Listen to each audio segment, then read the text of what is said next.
I am happy to join with you today in what will go down in history as the greatest demonstration for freedom in the history of our nation.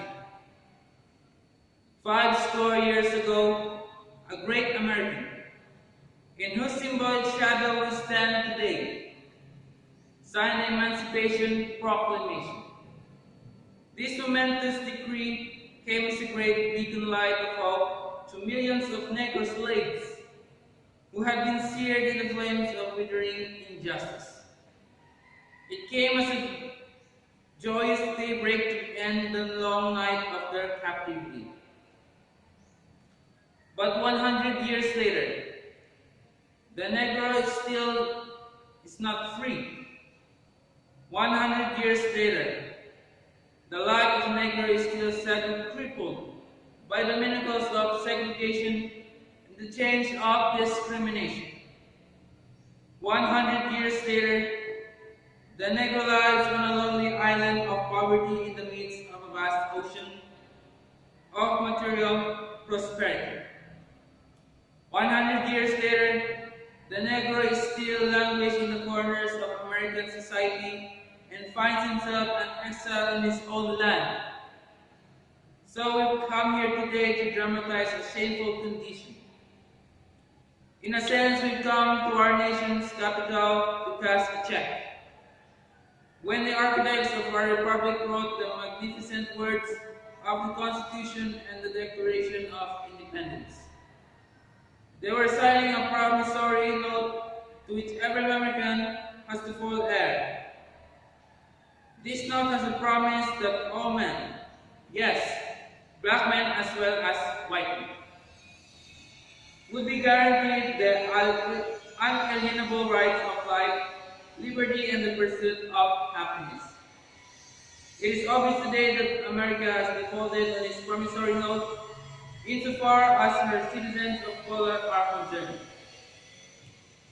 Instead of honoring this sacred obligation, America has given the Negro people a bad check, a check which has come back marked insufficient funds. But we refuse to believe that the Bank of Justice is bankrupt. We refuse to believe that there are insufficient funds in the great vault of opportunity of this nation. We've come to cash this check, a check that will give us upon demand the riches of freedom and the security of justice. We have also come to this hallowed spot to remind America of the fierce urgency of now. This is no time to engage in the luxury of cooling off or to take the tranquilizing drug of gradualism. Now is the time to make real the promises of democracy. Now is the time to rise from dark and desolate valley of segregation to the sunlit path of racial injustice. Now is the time to lift our nation from quicksands of racial injustice to the solid rock of brotherhood. Now is the time to make justice reality for all God's children. It would be fatal for the nation to overlook the urgency of the moment. This sweltering summer of the Negro's legitimate discontent will not pass until there is an invigorating autumn of freedom, not equality. 1963 is not an end, but a beginning. And those who hope that the Negro needed to blow up steam and will now content will have a rude awakening if the nation returns to business as usual. And there will be neither rest nor tranquility in America until the Negro is granted his citizenship rights. The whirlwinds of revolt will continue to shake the foundations of our nation until the bright day of justice emerges. But there is something that I must say to my people, who stand at the one threshold which leads to the palace of justice. In the process of gaining our rightful place, we must not be guilty of wrongful needs. Let us not seek to satisfy our thirst for freedom by drinking from the cup of bitterness and hatred. We must forever conduct our struggle on the high plane of dignity and discipline. We must not allow our creative protest to degenerate into physical violence. Again and again, we must rise to the majestic heights of meeting physical force with soul force. The marvelous new militancy which has engulfed the Negro community must not lead us to a distrust of all white people. For many of our white brothers, as evidenced by their presence here today, have come to realize that their destiny is tied up with our destiny. And they have come to realize that their freedom is inextricably bound to our freedom. We cannot walk alone. And as we walk, we must make the pledge that we shall always march ahead. We cannot turn back. There are those who are asking the cause of civil rights, when will you be satisfied?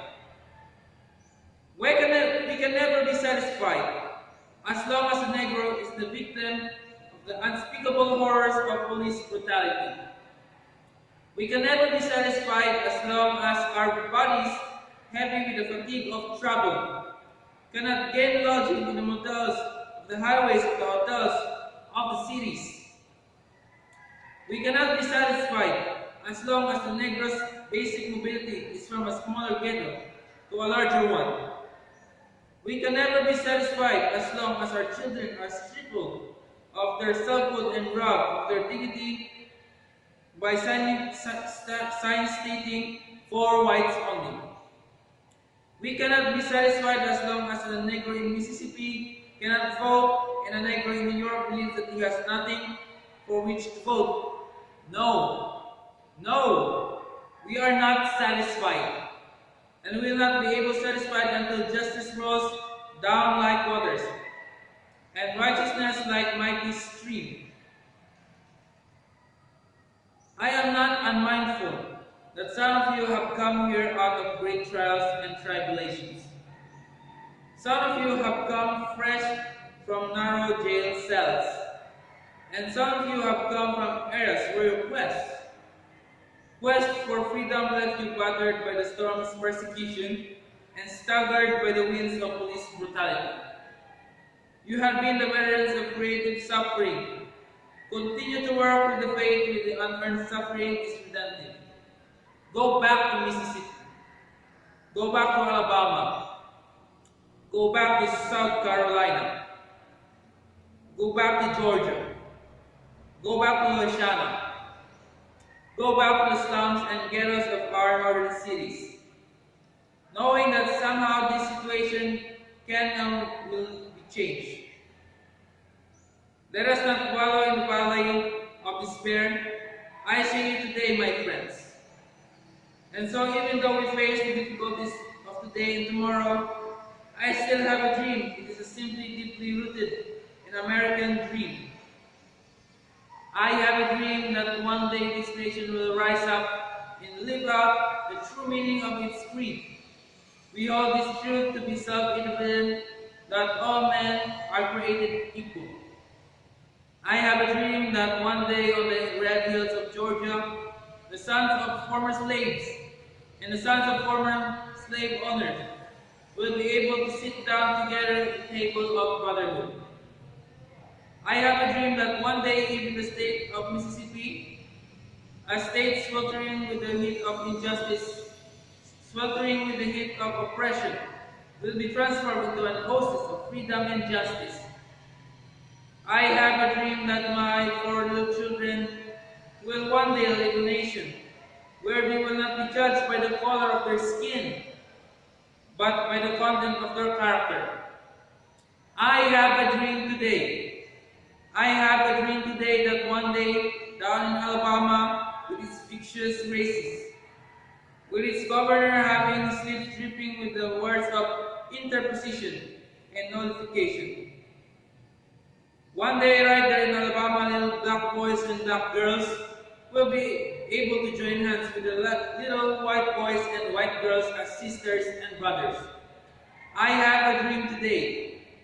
I have a dream that one day every valley shall be exalted, and every hill and mountain shall be made low.